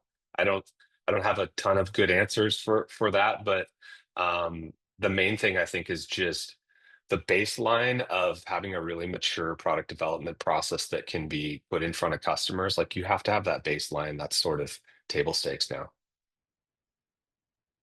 Love it. John, what you got? Yeah, I mean, I think back to the SDLC, I think that what's always been the holy grail of sort of flow metrics or flow engineering or whatever you want to call it has been ideation, right? And even in the DevOps Handbook, which I was co-author of, anyway, if you don't know that, we had called it a deployment lead time and cycle time, right? Because we knew there was sort of a line of like it was clear that we could identify something like lead time to the extent that lead time even works in this new world. But like if we were going by the DORA 4, right, we would say lead time. And I think it was clear. And even like if you look at like what DX is doing, like developer productivity, I mean, they dropped the ball when they talk about flow metrics on ideation. So the industry, and I've had this conversation with Mick Kirsten many times about like ideation is the hard part. So going back to my earlier discussion about context engineering, this literally opens up that black hole. In other words, now if we're driving code from a spec or a PRD or a context definition, we can now take a hard look at sort of missing linked data. So I think it sort of it opens up, especially what we've been doing value stream mapping for years with Damon and back in what you guys are doing, right? Like all that stuff really kind of like okay, yeah, ideation, yeah, on the other wall, right? But now I think we can re-examine, and I'm sure you guys are already doing this to a certain extent. We can, and when we talk about agentics and context engineering, we can start re-examining what flow metrics really mean. Not even to talk about like what are the interdisciplinary tools like RAGs and LLM gateways and so, but there's just like it's incredibly exciting to me of how we can re-engineer our thoughts about developer productivity, as we rethink what it really means. So. John, what I love there and what I heard from you at the very beginning of that was where is the time and energy and ultimately dollars and costs spent? It's pretty eye-opening to our customers. We get in front of them and actually show them that the process of writing the software is probably the smallest and most cost efficient or least waste of cost of the entire end-to-end process. When you talk about lead time, that really is from we have an idea to a customer's Right. using it, right? But it's never measured that way, right? It's never mentioned that way at all, right? And if you actually look at the time and energy and cost that is spent in the upfront thinking, designing, figuring out, there's financial planning, there's project management and all that before an engineer ever even writes a line of code. And then, of course, after that as well is Yeah. okay, built. What does it take to get it in front of Well, you? that's, I mean, like if I had to just do napkin math right now, it's less than 10%, and I'm being really liberal here on the cost of ideation, probably another 40 or 50% to the SDLC, and a much higher percentage, and I'm probably way off on this, on the operations. And I think the key, even though it's 10, maybe 5% ideation, I think the ability for us to connect the dots of where it came from and be able to see operational incidents and stuff and connect that I don't think we've ever had that glue before. That's right. We had this sort of new model of sort of ideation, if you will. That's right. And we should see 3, 4 prototypes before, well, Okay, you can like do that too. That's early right. as quickly as possible, right? We're talking about the optionality here that just hasn't existed to really feed that initial say, hey, we're talking about requirements, but we're talking about options more. It used to be, hey, this is your one PRD, this is your one requirement stock, hand it over, and it doesn't change. But now that's changing completely. And Robert, like digital twins, right? Like we haven't even gotten into that yet. So not only can we do parallel experiment, we can do parallel operational. That's right. Absolutely. Right. Like so, yeah. It is. It's an exciting time, gentlemen and ladies. Let me jump into the next one here to kind of keep the conversation going, and I'm definitely going to get my feeling of imposter syndrome here, talking about engineering more than Robert does. But maybe this is more of a kind of culture mixed with engineering. Organizations that we go in and we find everyone has a full day job. I would argue maybe not doing the right things all the time, maybe not doing value add activities.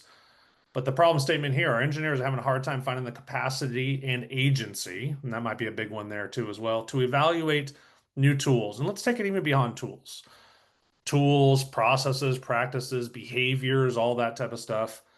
How have you all seen opportunities to find that space, to build the excitement around it, to get teams started on this journey?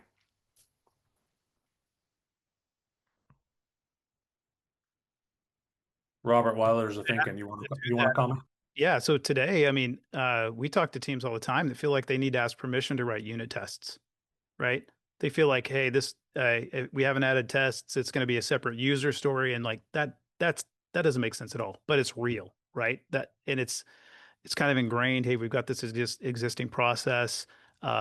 Everybody's going to fill their time box. Everybody's working in a sprint, and it's just a foreign, activity to go in and kind of expand or learn or really see what's possible. Because there's already this sort of compressed timeline, or there's already this deadline, and their week's already planned, before they even get started, right? So this is a change in culture for sure, more than it is a change maybe in tools, right? There just has to be that open space created. So what do we need to do there? This isn't the well, it's gone now, I guess, but Google and everybody had the 20% time or whatever it is, where it's just open at the end of the week for just experimentation.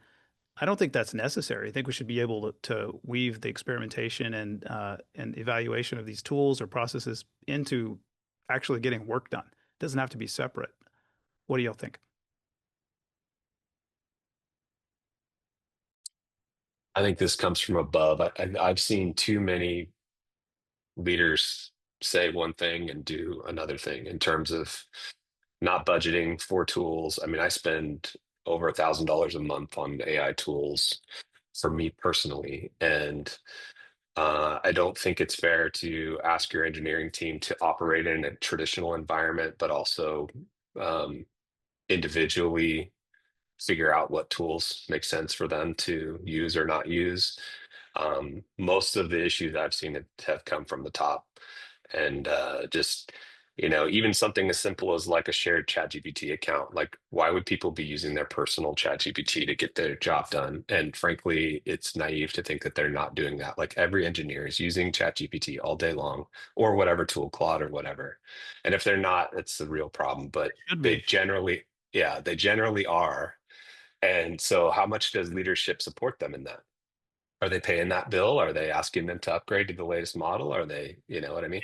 It's my experience that they're actually not spending as much time in these tools, or using ChatGPT or Claude as they should be, because it's been a kind of a, we'll just say, lockdown or extra, right? Because Okay. Yeah. and I know that it should be just all day, every day. But that's not the experience I have in enterprises, right? There's hey, you can use this tool, and they don't even open up some of the latest models or the ones that are actually valuable, right? So it's just there's this gap in what's available for these teams. David, you got a point there? I'm just gonna share my experience. So I work for SAP, and about a year ago, the company announced like a 3-week AI hackathon for everybody.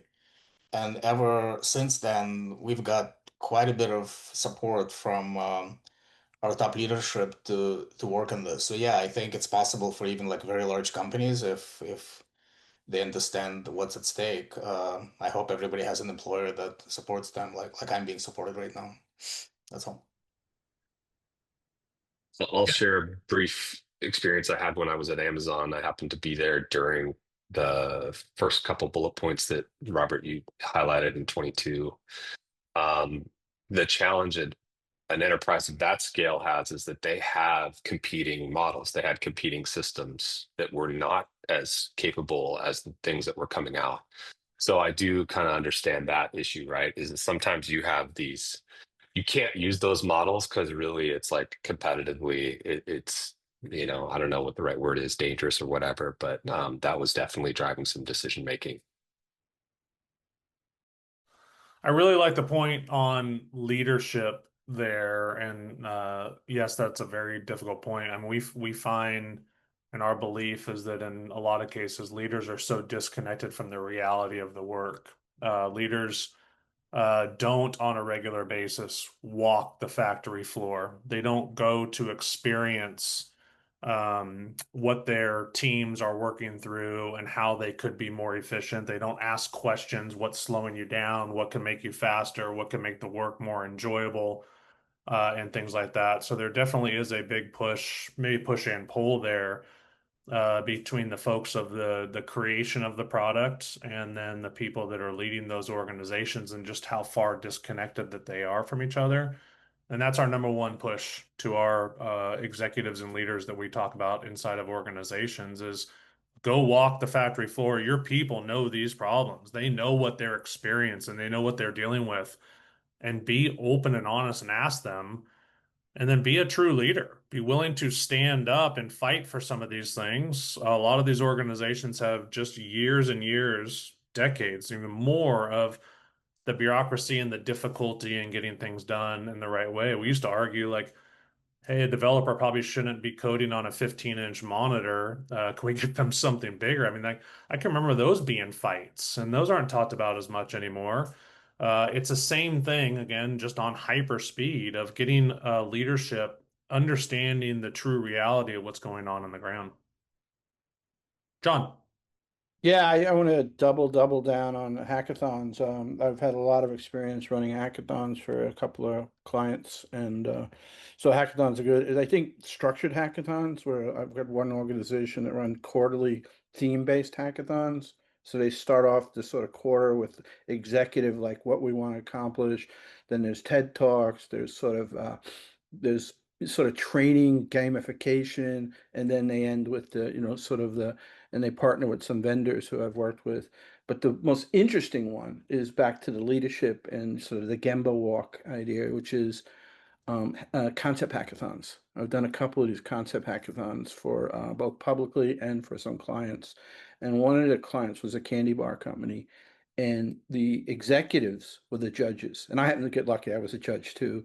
But the cool thing is they put in like product leaders and teams who wouldn't go to a coding hackathon, but they can be enticed to come to this concept hackathon because they feel and it was literally the groups were like finance, supply chain, and the results the leadership was going to give. They were going to fund the winning project. So like 6 teams.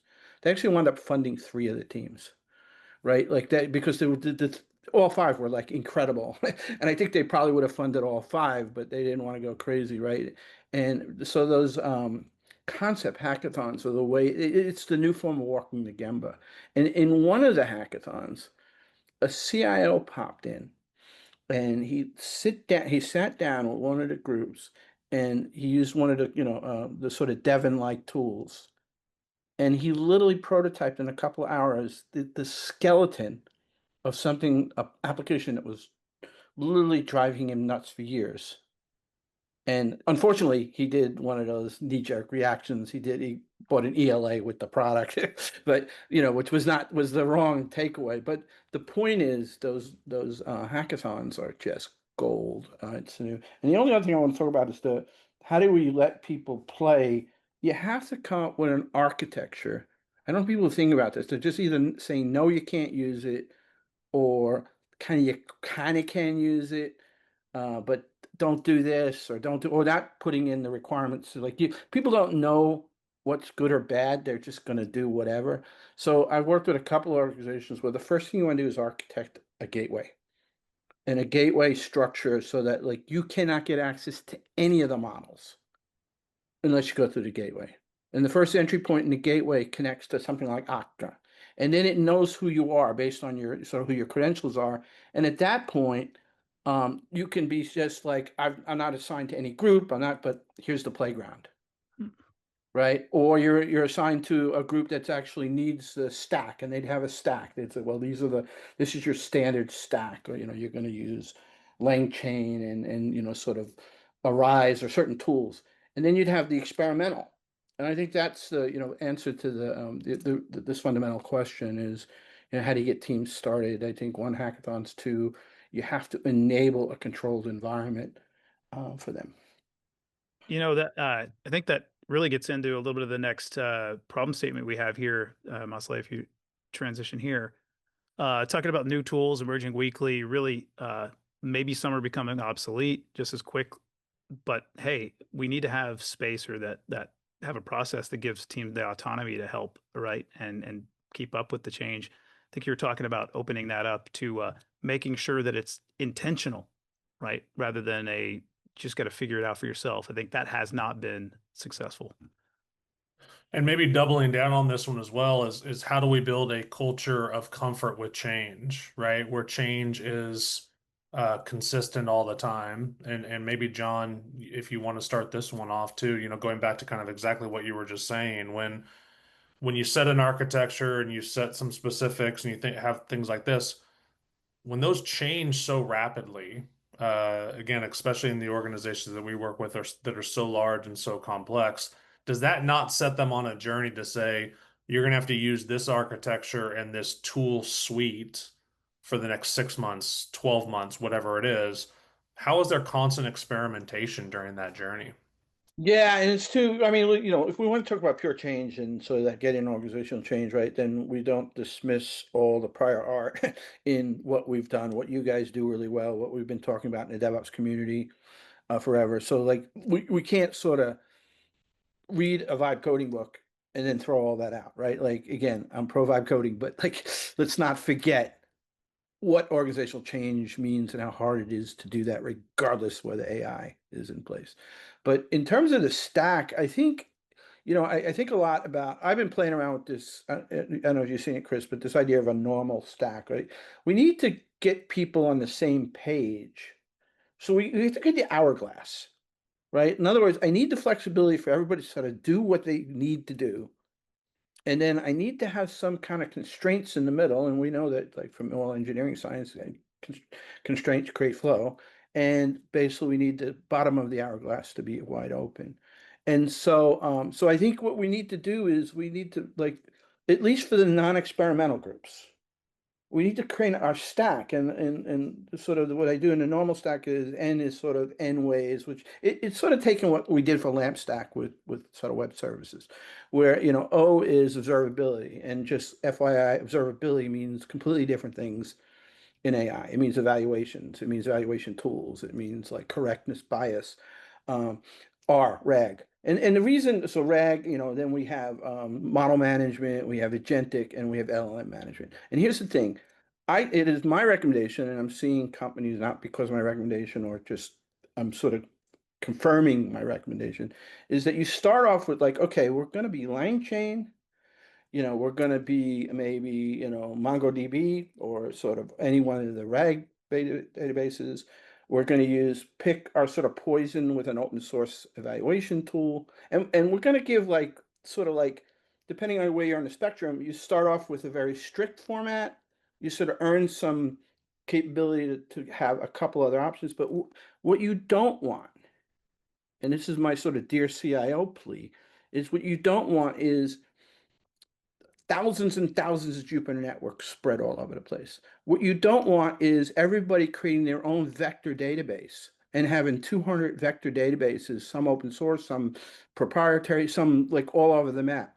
And models, forget about it, right? You need like your models need to go into something like Artifactory, right? So we need to sort of like we have to create these constraints, or the technical debt tsunami that I call is coming. If we don't, so there's this balance of constraints and capabilities, right? And so again, it's sort of a hard thing because we want people to be creative, but we can't. We gotta protect the brand, which is the fort. Sorry about that, my phone. But yeah. So I'll mute myself. No, I think that's great. So giving a our organization a platform, that's been overloaded for sure, right? But making sure that there is a way to build and sort of so that's not just an open wild west of possibilities, right? That there's a structured approach to getting these things in and structured approach to the experimentation, but actually enabling that, right? So that it can exist inside the enterprise. So it's not just everybody shadow AI have their own solution, right?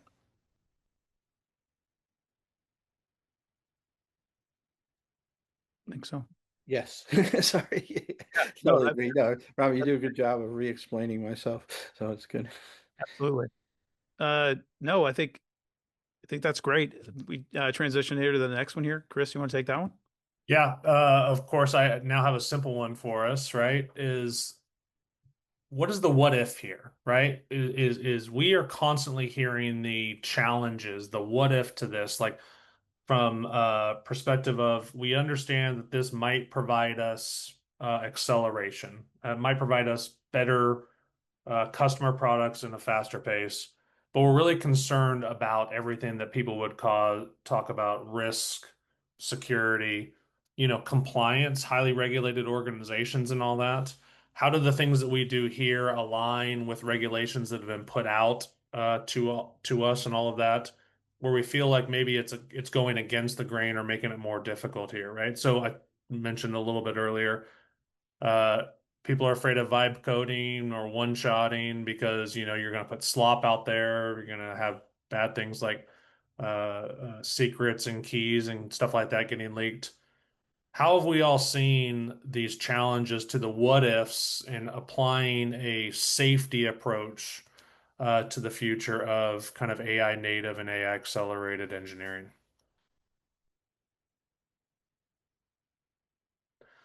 John, take it away. I know risk and Well, safety is something that you feel yeah, no, passionate I think a about. lot about, so again, I always think about what I learned from Investments Unlimited and that all the projects related to that and some of the work you guys did at one of the banks there to sort of build out those type of systems, DevOps automated governance, we called it. It's all about protecting the brand. And one of the things I think, again, like this whole idea of everything new is new. No, everything new is old, right? And what did we learn in cloud? We told everybody to go out and build clouds, and we first thing was like cloud. Some organizations were like very cautious, but most organizations, when they got the sort of memo, that their competitor was doing it, and the first thing we learned, it was all about the data, stupid.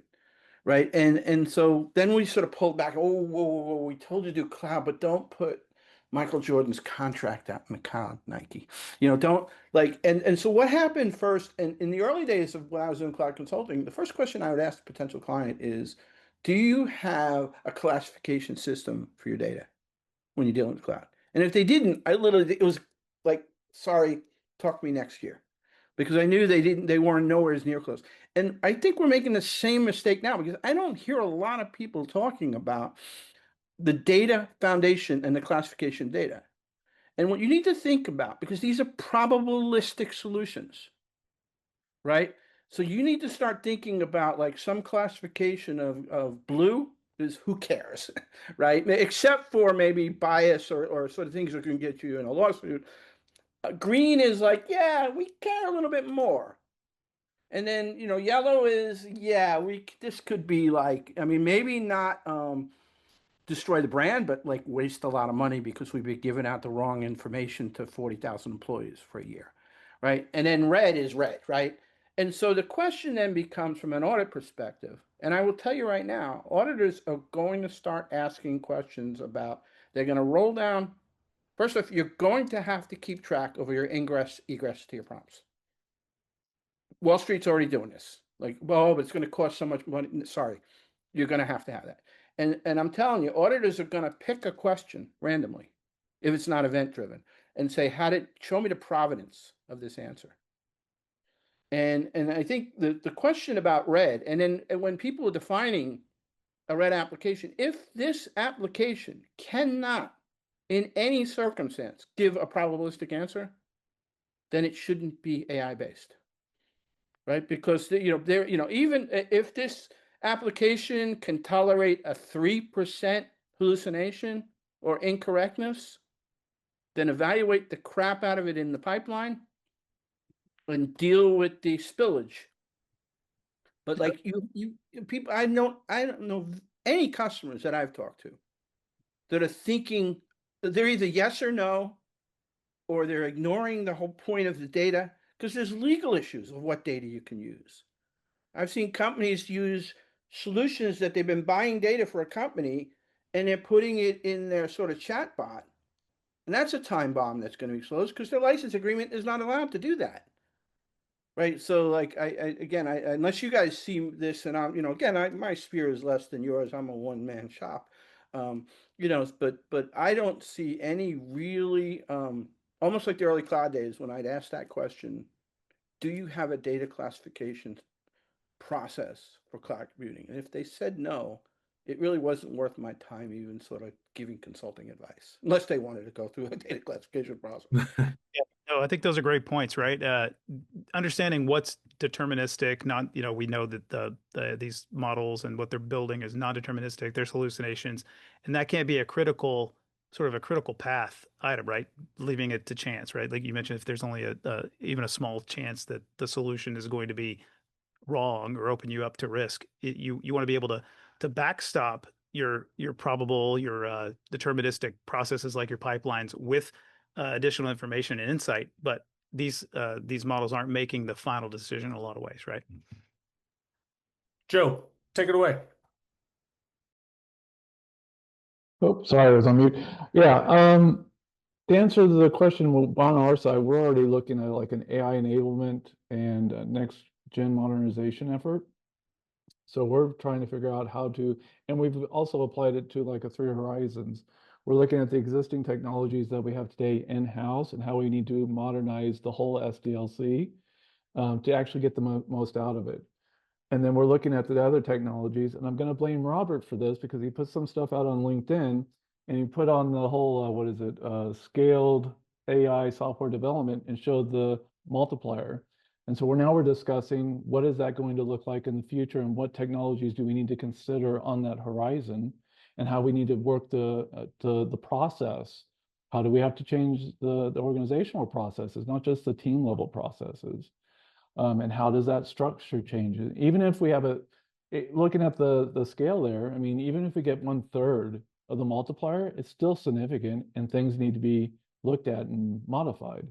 So that's how we're approaching this process as we move forward within our organization. Love it. Brad, anything to add there?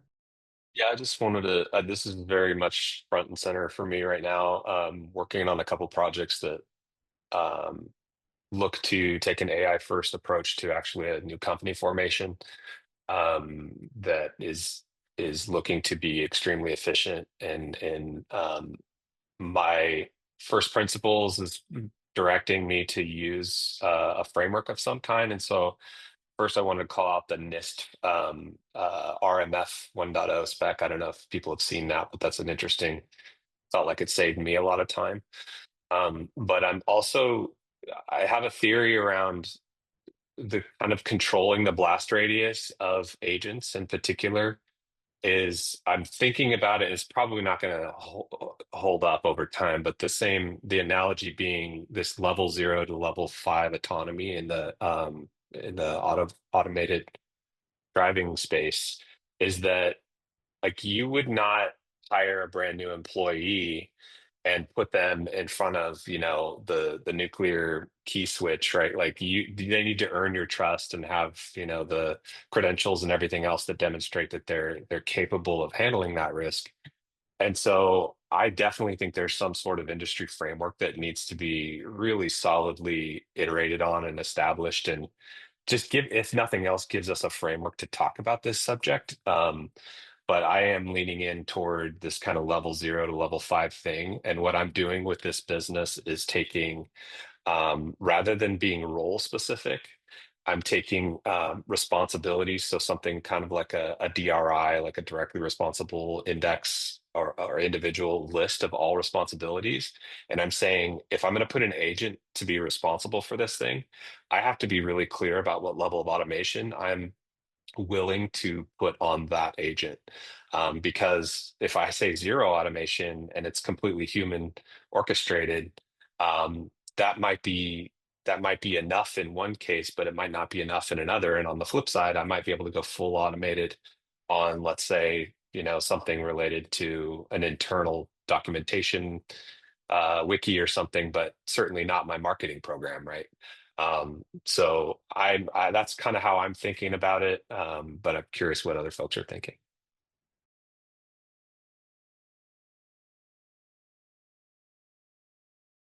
I love the autonomous vehicle analogy. I think that's beautiful. I mean, I think that's like really, really spot on, right? And again, I think a lot about RPA, you know, and I'll shut up here in a second, but like I think we need to do a little bit lessons learned from RPA, because we went all in on RPA, robotics processing, you know, CIOs, what, 5 years ago, 7 years ago. That's, if you weren't talking about RPA solutions to a CIO, you were not talking to them.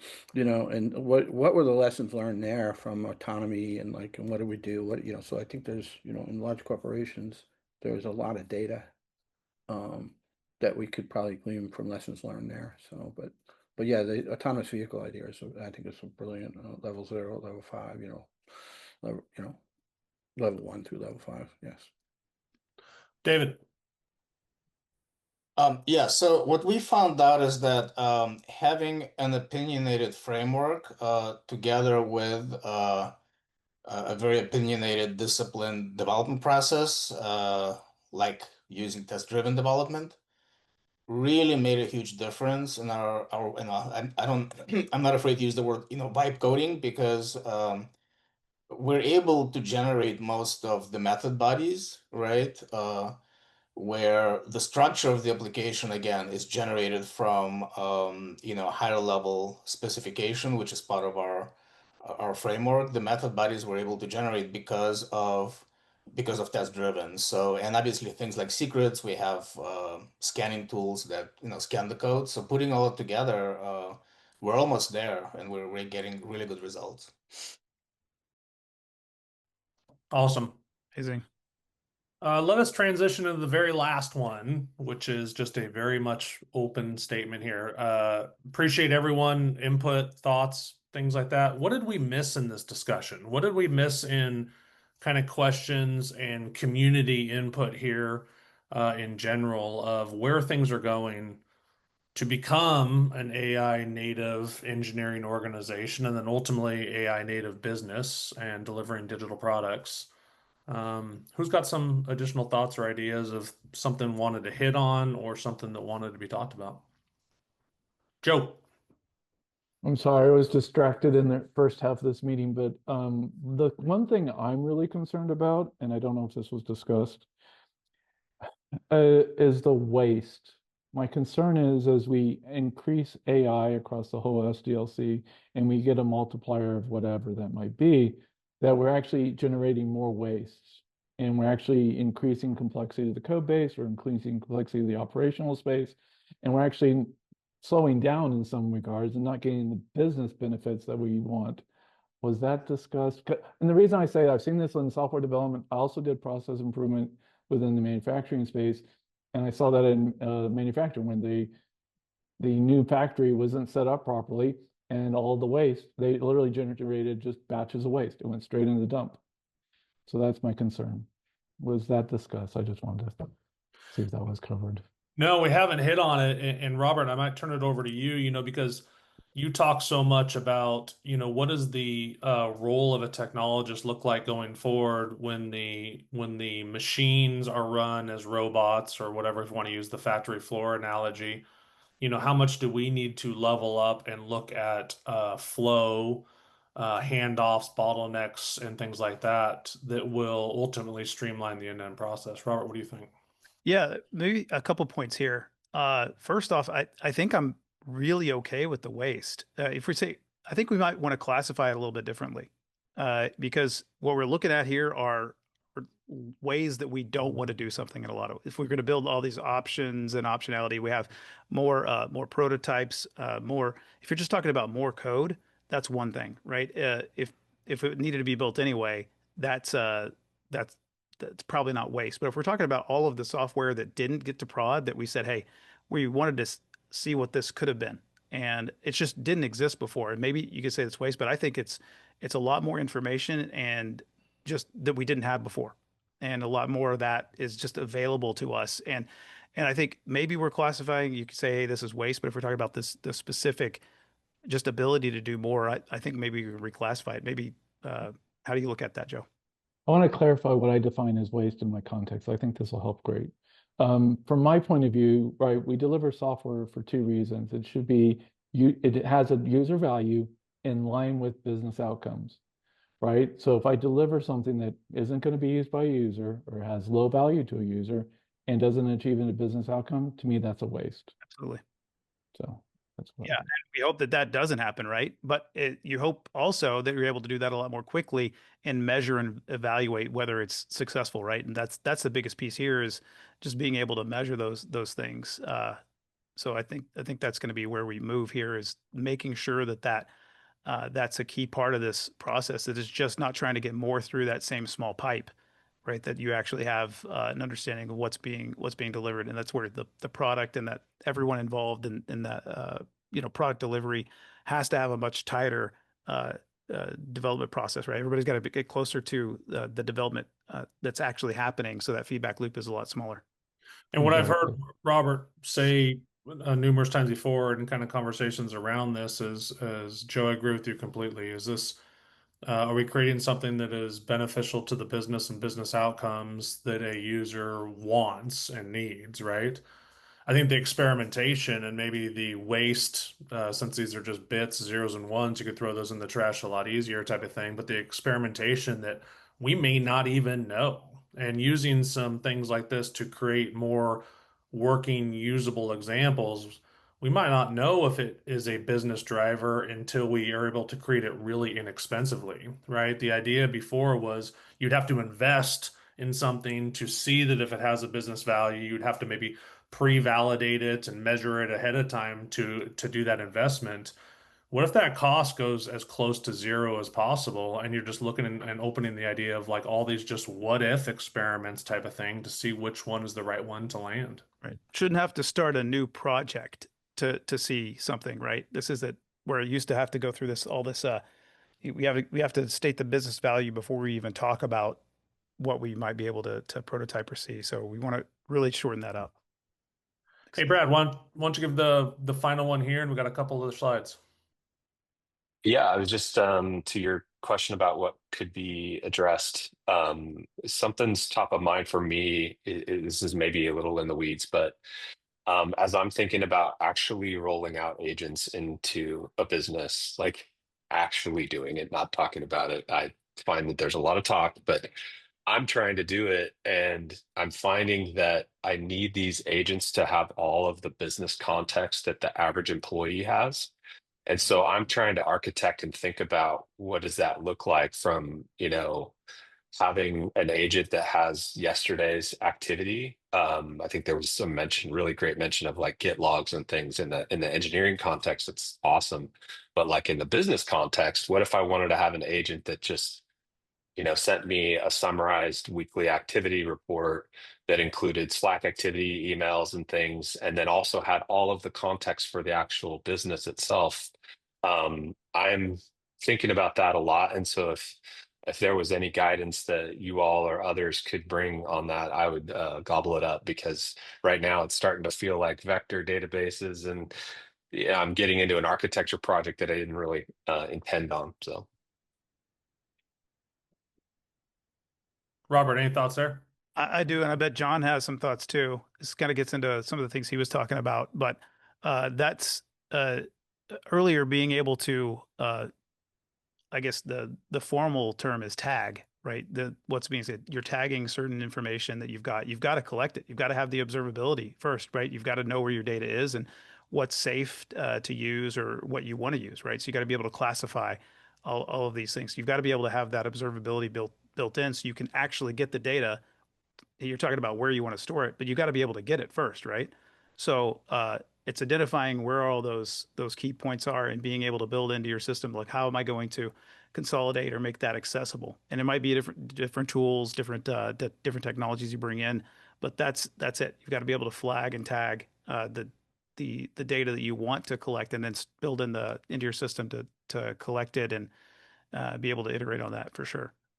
That probably told you exactly what you already knew, but just building that in from the start, right? Making yeah. sure you're being able to collect that is super. I think the one, and I agree with all that. I don't, no comment, because I agree 100% what you said. That's what I would have said about that. But the other thing, just to be the boogeyman a little bit here, and I'm not, anybody knows me, I'm not a boogeyman about AI. I've been all in. I just finished writing a book about the history of AI. But the thing that's worrying me is the sort of agentic process and the polymorphic nature of it. It's hearing more and more of these agents deciding to make decisions, even changing sort of whitelist, stuff like in a file. Or Ruben Cohen just posted something the other day about a hacking with he's saying Claude basically, will drive polymorphic, in sort of hacking. It will literally figure out non-human ways. And I'm all in on agents, sub-agents. I'll go back to the color code. If it's blue, it's green, maybe yellow.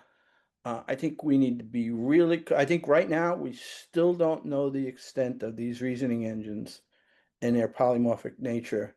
And I've seen enough stories now over the last literally 3 months of credible people who are showing examples of things that shouldn't happen. I'm not talking about mistakes. I'm not talking about, like leaving a file or a credentials file and here or there. I'm talking about, literally trying to outsmart the system like an adversary because it's going to try to do the job it was told to do. Again, I think we have to move forward with like sub-agents and Claude Flow and all that stuff, but I think we got to be really careful about the color of our data or a service before we just turn on like sub-agents or any sort of agentic flows. Yep. Thanks, John. Let's move forward real quick as we close this out. We had a key takeaways slide and we took a bunch of notes here, but man, I had key takeaways across the board. Loved, obviously everything old is new again. The concept hackathon, thank you, John, was amazing. The codifying requirements, PRDs, spec-driven development. And then I really like that last one of agents having the context that humans have with inside of a business and all that in the future of that there. We'll follow up more with more of this information, but Robert, let me hand it to you to close us out. Yeah, absolutely. So I think this slide kind of calls out all the things we were talking to today about what's important. Starting with the top here, we've got to have the executive leadership buy-in to say this is something that's important and we're going to work through this. We've got to understand the process that the teams are going through to build software today. Hey, where are those gaps, the bottlenecks, and really compress this, understand the flow really well so we know where to apply inputs and help out, right? And then building the guidance and guardrails, the things that are important from day one. Hey, you want to make sure that you've got the observability there so you can actually use AI for good rather than just, it's just guessing otherwise, right? You got to go through the process of having small pilots to see what's successful and making sure that everybody sees this. This is where you're getting this all back, making these things visible so you see what works and what doesn't, and build on that. Get those standards that are working well back into the teams and expand there. Continually iterate, improve, and get get that back up to leadership so everyone is aligned on what's happening next or what's possible. So this is a continual approach, really not different than we're talking about, improving anything really, but it's got to be intentional. And this is just something we think is incredibly doable for sure, right? So it's just taking action for sure. Thanks so much, Robert. All right, closing it out. We are right on time. Absolutely perfect. I want to thank you all for being here, kind of helping guide this.